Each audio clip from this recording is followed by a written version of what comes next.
What's up, YouTube world? Today, what we're going to be showing you how to do is how to replace the AC controls here in your 2020 and up Ford Explorer. This happens to be a ST model. Has the heated seats and ventilated seats, heated steering wheel and all, as you can see. The part number for this will be in the description. The reason I'm replacing this because, as you can see in the top right-hand corner below my thumb there, it has the readout for the temperature, and that's just what I wanted. And mine didn't come with that.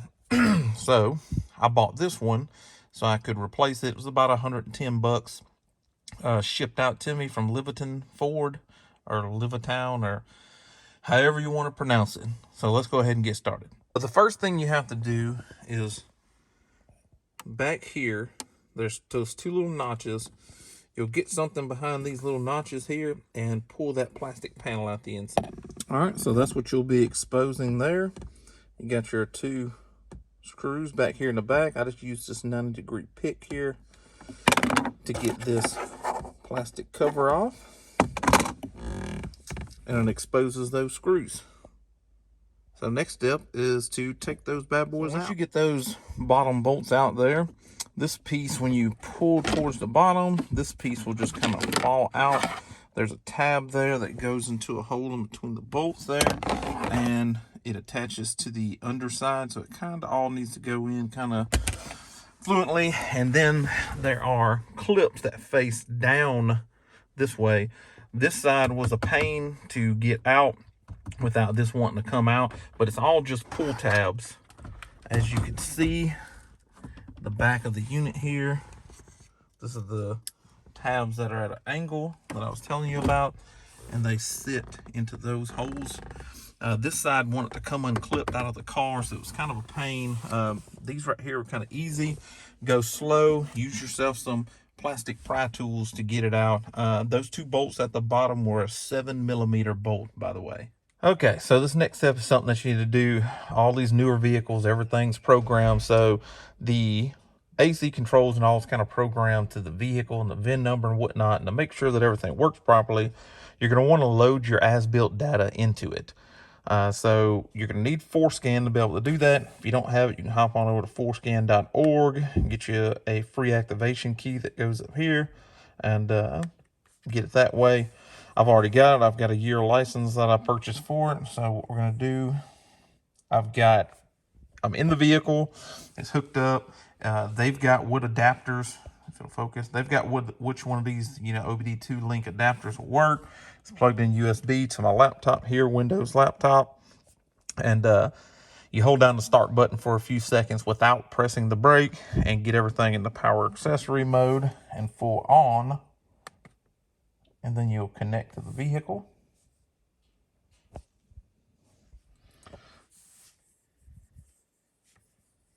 Where is my mouse? Okay.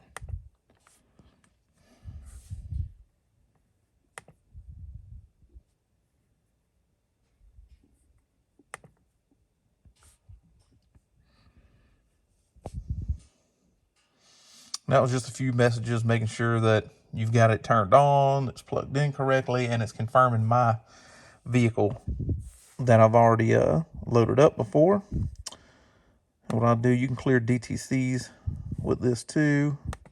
There's always, every time I hook this up, there's some in here. All right, so what we're going to hop into, let's see, this right here. And we need to go down and find HVAC. So this model configuration, and if you click, where is it? Run down here, little play button. This is all the things that you can change. You can set the points for your heated seats and stuff, or how hot they get, stuff like that. I mean, you can change all kind of stuff. I wouldn't recommend changing, anything if anything in here. Maybe these seat temperatures, you can go at 1 or 2 degrees, but if you get too hot and burn them out, it's going to be over with for you. But what you want to do is save your as-built data. So let me stop this. All right, so accidentally clicked up here on this wrench, and I was like, things just didn't look right. All right, so this right here is what you need, your as-built data. Then down here, you're going to want to click into this with the play button. And it's just that was just a warning saying, hey, you know, if you change any of this stuff and mess your car up, it's kind of on you. You can get this as-built data for any vehicle as long as you have the VIN number through the Motograph website. But what we'll do is click Save All.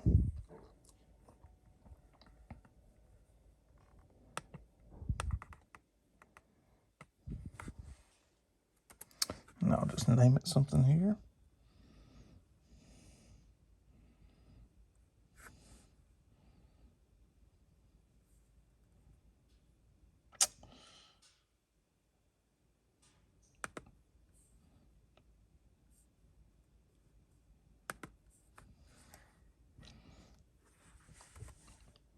It's hard to type this thing in my face.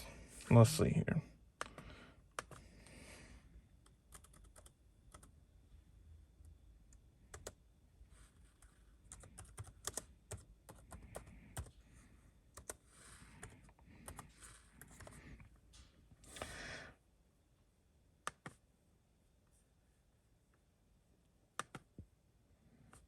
All right, so once you get that saved, you'll be able to replace the unit itself. All right, so now that we're out on the bench, we can see that these screws is gonna have to come out down here, and then these right here. They're Torx T25 is what I'm using here. I'll just go ahead and take those bad boys out.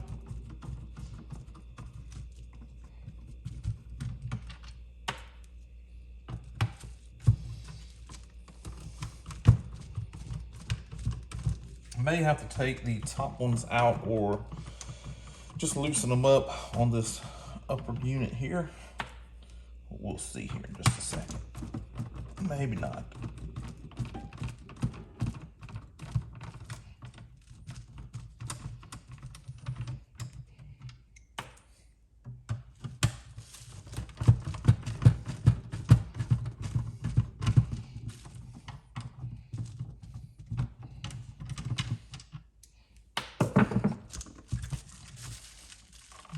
Yeah.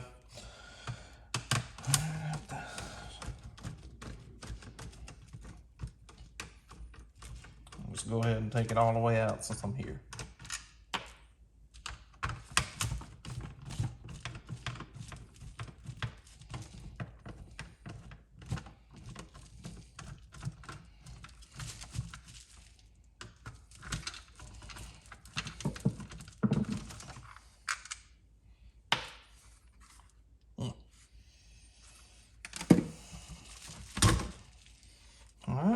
There's the old.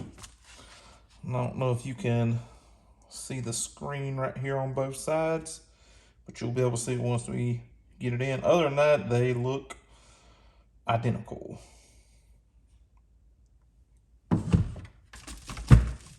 So the excuse from Ford on this officially was chip shortage, but you know, I mean, it's a chip shortage, but yet you can immediately just go buy it from Ford. They have it available for you just to go buy, but I don't know. Maybe it's different once they're in stock at places or in the warehouse, different than the factory. I don't know. But I wanted the displays. I know it's up on the screen, but I'm so used to looking at the buttons while I'm changing it. This will be much easier. So all I have to do is put all these screws back in, and then you guys will join me after that. So back in the car, you'll just go ahead and plug everything back in, all the connectors.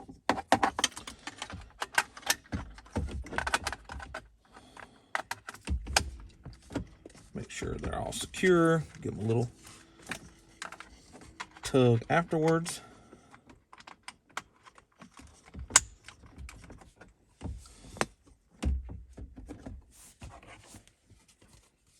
And this piece, I'm gonna try to get it slipped on so I can put it all back as one kind of unit.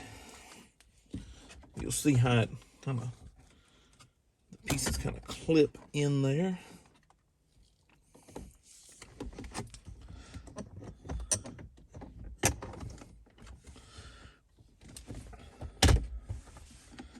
Top, the hole lines up back here at the back.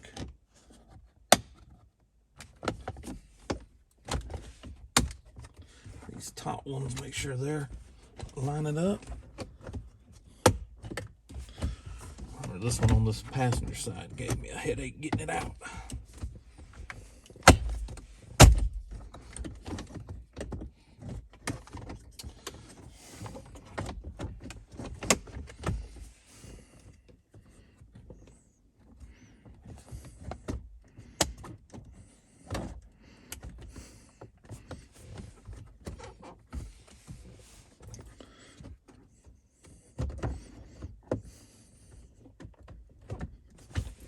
Of course, the driver's side's wanting to fall back in place, and this passenger side is giving me a headache. Let's see if we can see what we're hung up on.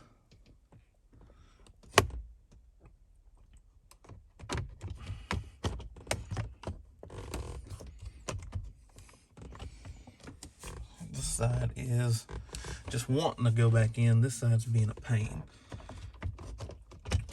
So let me kind of deal with this. Come on, camera. What are you doing? Deal with this. God, look at the fingerprints on this piano black. Let me deal with this stuff off of camera and get all that lined up. They're just push pins, but you got to have them lined up good to get them to push back in without breaking everything. All right, so just so you guys will know, what was holding me up is it goes under this dash piece back here, not over. So it's got to go under like that. And that's kind of what was holding me up of getting the tops in place. So just to kind of, if it'll focus here, zoom in, everything pushed and went back into place as it should. All this at the bottom is lined up. The holes there, you just need to put those two 7mm bolts back in. Then we'll move on with the Forscan and do that. So let me get that done. All right, so we'll just hop back into Forscan. Pardon camera angles and stuff like that. I don't have no fancy rigs. I'm just kind of holding this phone up at my chest, trying to record this. So once it reads all this and it connects, that's how you hit the connect right here. When you're done, remember to hit the disconnect. So we'll go over that. So we'll just go back here to our as-builts, or to all of our stuff. And there we go. As built. Now you want to click on as built this time, hit your little play. Yep. All right. So what you want to do is hit load all. And this is the one that I just saved. I named it 2023. So it loaded all that. And this time you want to hit write all.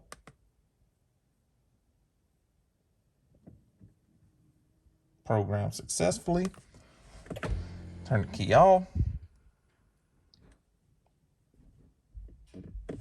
Turn the key back on. Let's exit out of our as-built here.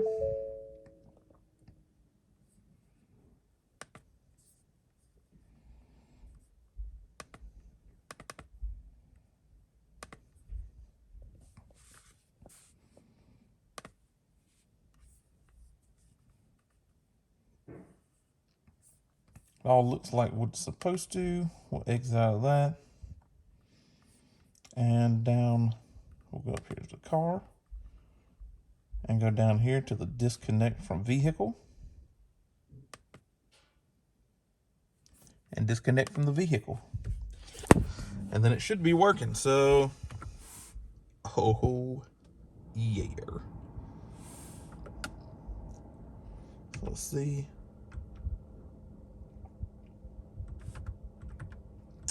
don't know if any of this is supposed to work with the vehicle off. Well, let's see. Oh, no, it's not supposed to work with the vehicle off. So, all that's working also. Excellent. So there you have it.